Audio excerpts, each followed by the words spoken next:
안녕하십니까 여러분. 수요강의 사사기 21장 함께 보도록 하겠습니다.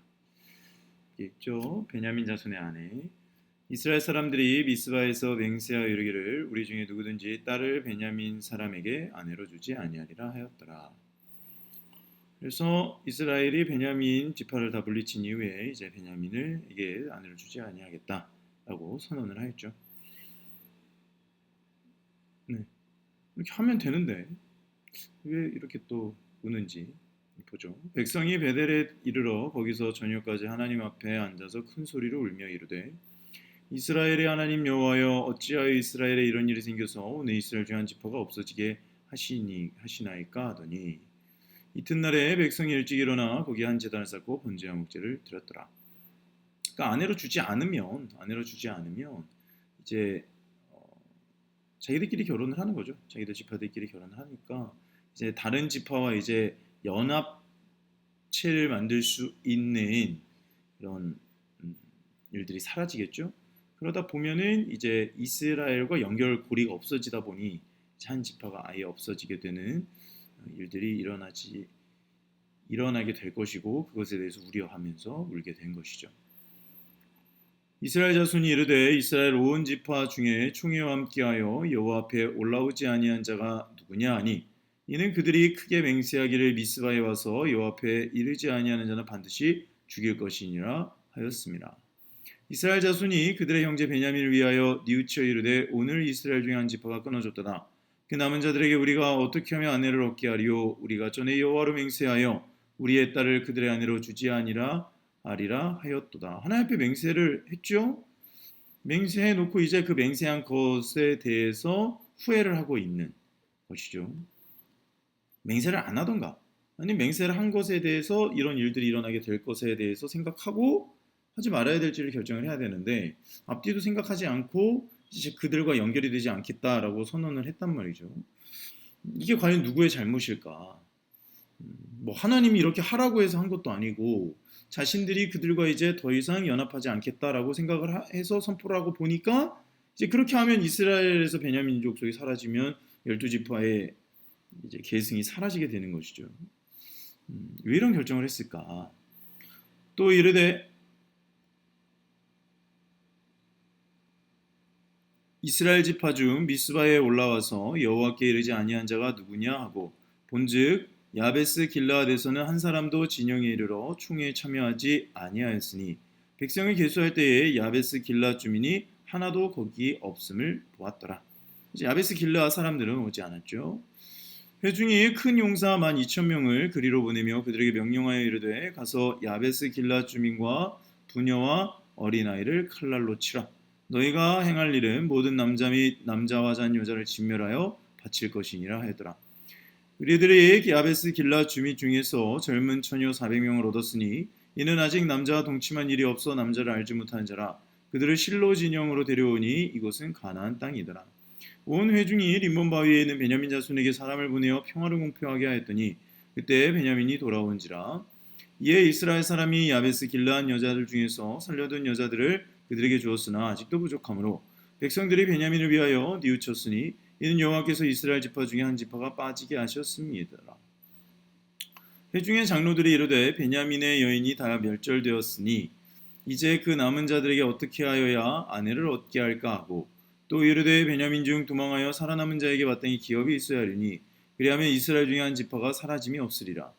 그러나 우리가 우리의 딸을 그들의 아내로 주지 못하리니 이는 이스라엘 자손이 맹세하여 이르기를 딸을 베냐민에게 아내로 주는 자는 저주를 받으리라 하였음이로라 하더라.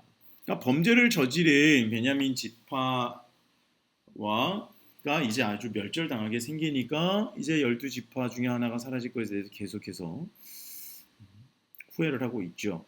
또 이르되 보라 베델 북쪽 르보나 남쪽 베델에서 세겜으로 올라가는 큰 길 동쪽 실로에 매년 여호와의 명절이 있도다 하고 베냐민 자손에게 명령하여 이르되 가서 포도원에 숨어 보다가 실로의 여자들이 춤을 추러 나오거든 너희는 포도원에서 나와 실로의 딸 중에서 각각 하나를 붙들어 가지고 자기 아내로 삼아 베냐민 땅으로 돌아가라.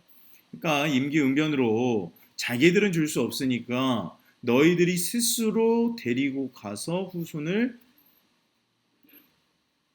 계속 이어갈 수 있도록 하라 라고 말을 한 것이죠.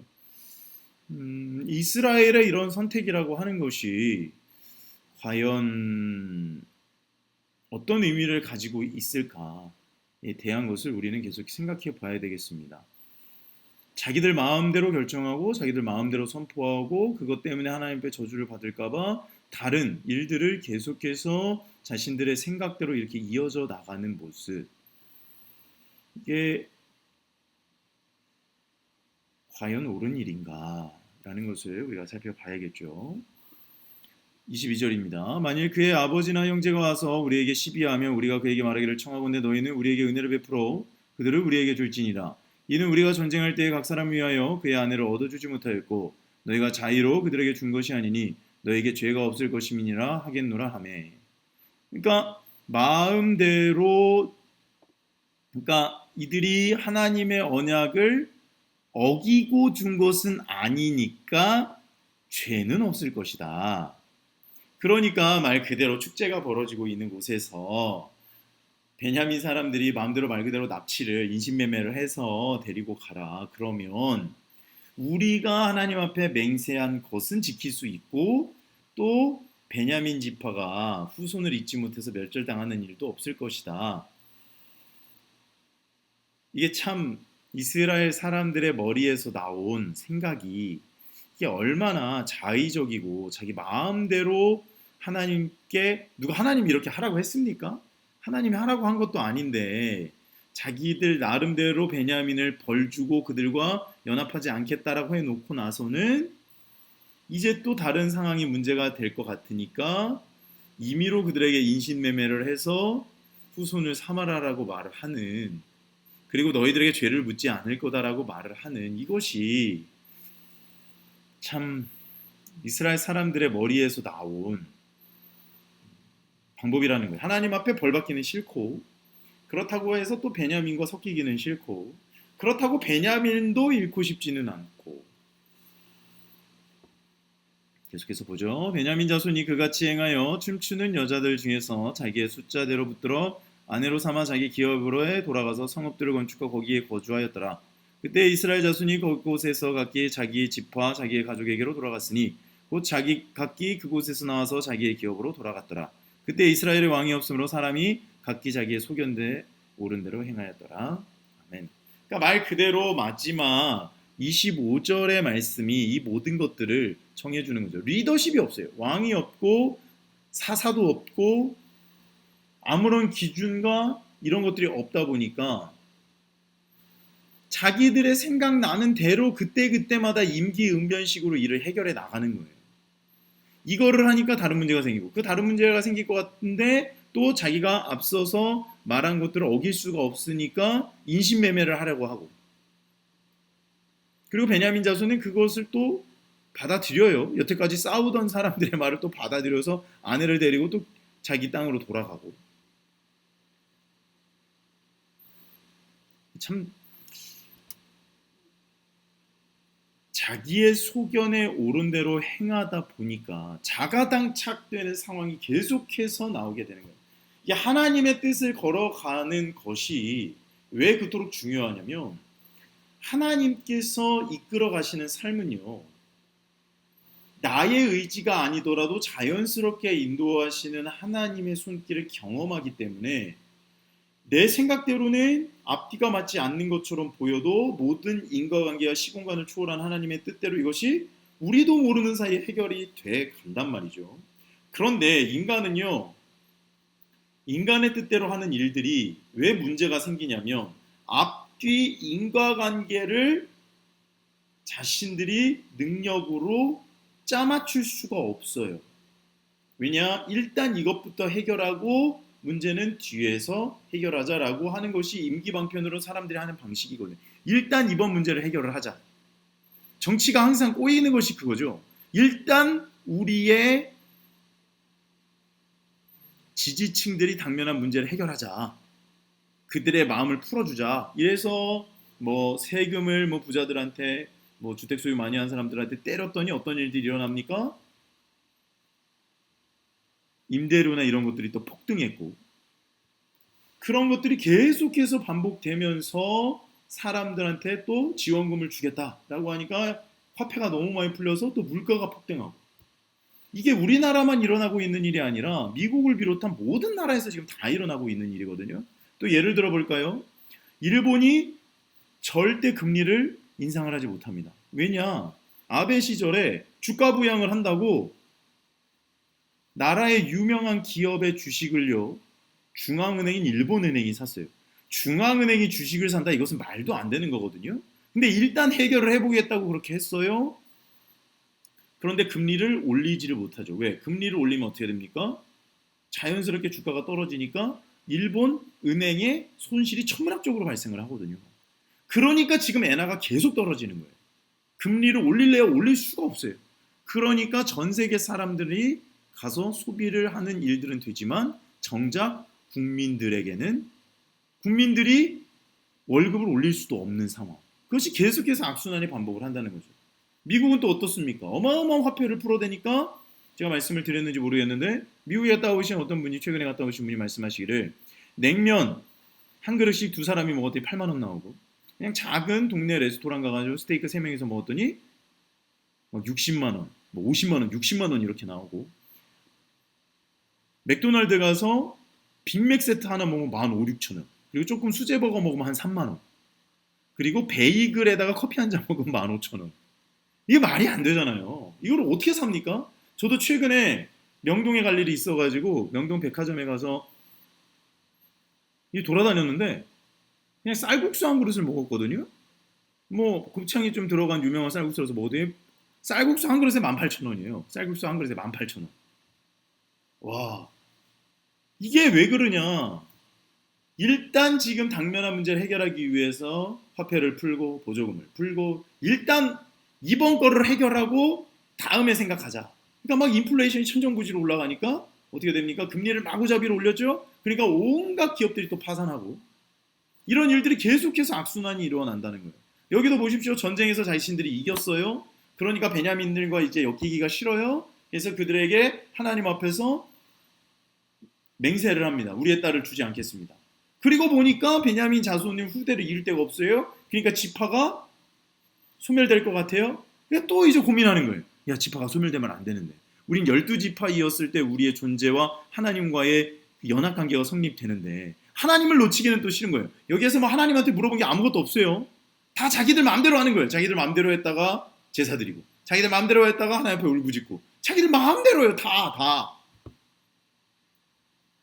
그리고 나서는 이걸 해결하겠다. 머리를 모은 게 뭐냐면 실로에서 축제를 하는데 여호와의 명절의 축제에 인신매매를 또 조장하는 거예요. 아무나 그냥 납치해가지고 가져가라. 보쌈해 가라. 말이 좋아 보쌈이지 인신매매죠 이게. 이게 말이나 되는 겁니까 이게 솔직히. 그러니까 모든 것들이 자기 마음대로 진행을 하다 보니까 이거 하면 또 이게 문제가 터지고, 이게 하면 이게 문제가 터지고, 또 가래로 막을 거를 아니 손 주먹으로 막을 수 있는 것들을 막 이제는 막 어마어마하게 구멍이 커지니까 이렇게 범죄를 저지르라고 하는 거예요. 그러니까 또 그 아버지, 그 가족들한테는 너희들이 원하는 대로 준 것이 아니니까 죄가 아니다. 아니 죄인 것을 아닌 것을 왜 자기들이 또 판단합니까? 자기 멋대로 해, 자기 멋대로. 이것이 이스라엘의 현실인데, 자기의 소견에 옳은 대로 행한 것이 현실인데, 이스라엘 현실인데, 이것이 이들의 문제뿐만 아니라 우리의 문제도 된다. 결국 사사기의 마무리가 뭐가 됩니까? 사사들이 다 없어지고 나니까 이스라엘이 엉망진창 개판이 되는 거예요. 엉망진창 개판. 무슨 말이냐? 하나님의 말씀의 기준대로 살아가는 것이 당장에는 힘들고 앞이 보이지 않고 답답해 보일지라도 하나님께서 말씀하시면 가고 멈추는 연습을 하지 않으면 멈춰야 될 때 내 마음대로 해요. 내 좋을 대로 행한단 말이죠. 그럼 어떻게 되겠습니까? 일이 다 꼬이는 거예요. 하나님 앞에 기도를 하지 않는 사람, 하나님의 재정에 속하지 않은 사람, 하나님의 영광 가운데 속하지 않는 사람들은, 하나님에 대해서 일말의 관심도 없는 사람들은 자기 좋을 대로 선택하고 행한다는 거예요.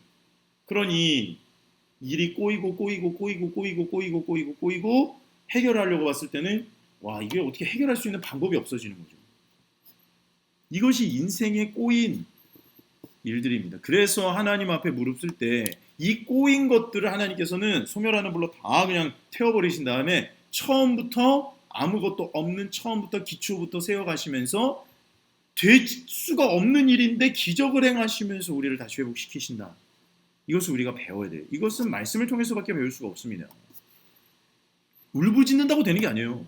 내 멋대로 예배하고 회개합니다. 이래서 되는 게 아니라는 거예요. 회개했으면 이 사람들 회개해놓고 지금 인신매매 조장하고 있는 일 하고 있는 거예요. 이게 뭡니까 이게? 자기 마음대로. 인신매매를 하면 하나님 앞에 베냐민 지파에게 우리가 딸을 주지 않겠다라고 한 선언이 인신매매로 해결을 한다는 게 말이나 됩니까 이게? 말이 안 되잖아요. 그래 놓고 나서는 너희들이 마음대로 한 거 아니까 죄 아니야. 아니 죄인 것을 또 자기들이 판단하고. 이 똑같은 말이 지금 반복되고 너무 어이가 없죠. 근데 이 어이없는 일들이 이스라엘 안에서 일어나고 오늘날 우리의 삶에서도 그대로 일어나고 있다는 거예요. 우리만 몰라요. 당사자들만 모릅니다.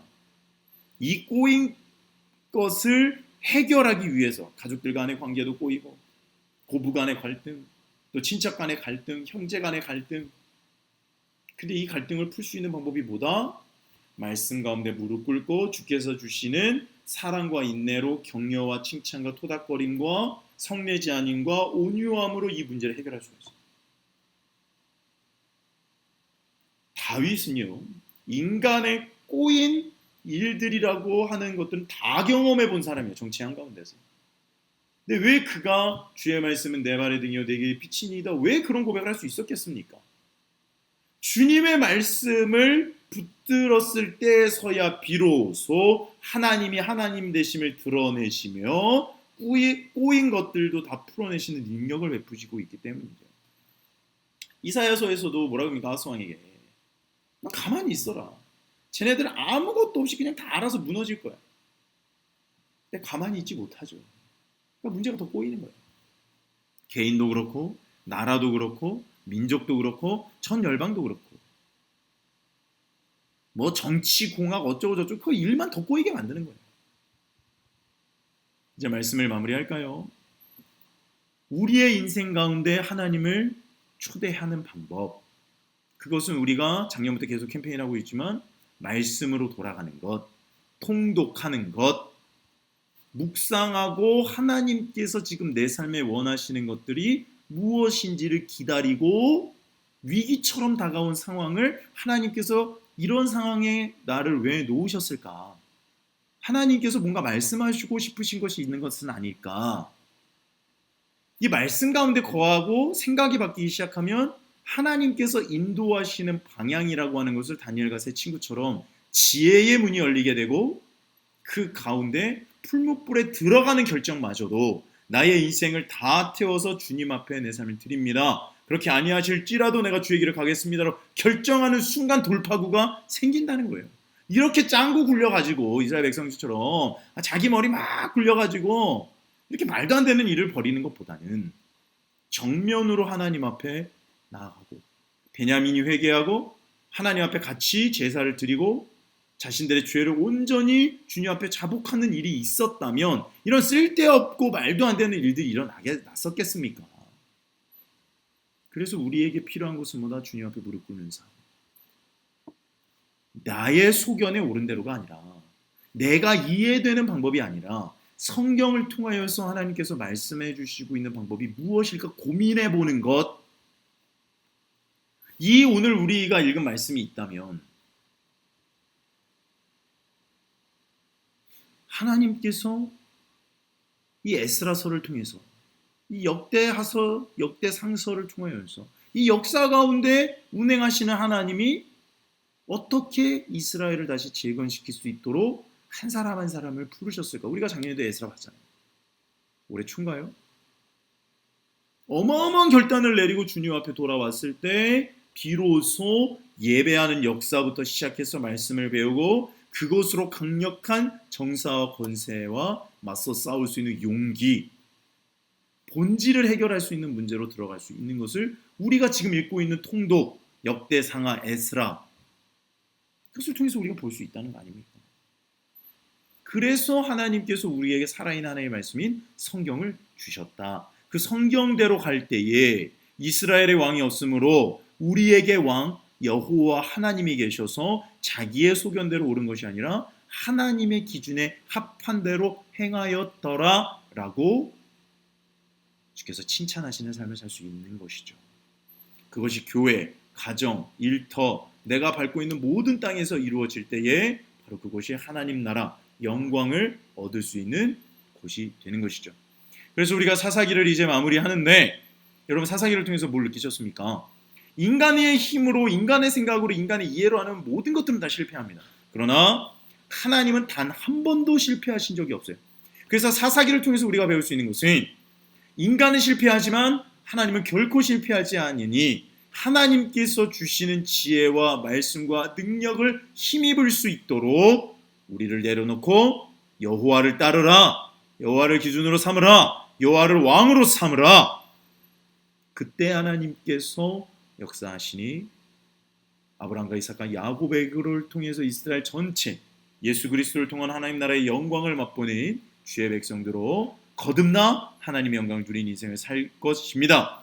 우리 모두 은혜 가족 여러분들이 말씀 가운데 하나님 앞에 춤추는 복음 가운데 능력을 누리는 삶을 사시기를 우리 구주 예수 그리스도의 이름으로 축복합니다. 기도하겠습니다. 하나님, 우리가 사사기를 이제 마쳤습니다. 마지막 순간까지 이런 말도 안 되는 일들을 벌이면서 눈 가리고 아웅, 구렁이 담 넘어가듯이 이렇게 말도 안 되는 일들로 자기 마음대로, 자기 소견대로 행하는 이스라엘 백성들을 보면서 어쩌면 우리가 저렇게 살고 있지는 않은지 돌이켜봅니다. 하나님의 영광을 구하는 그리스도인으로서 하나님 말씀에 합한, 하나님의 기준에 합한, 하나님께 인정을 받는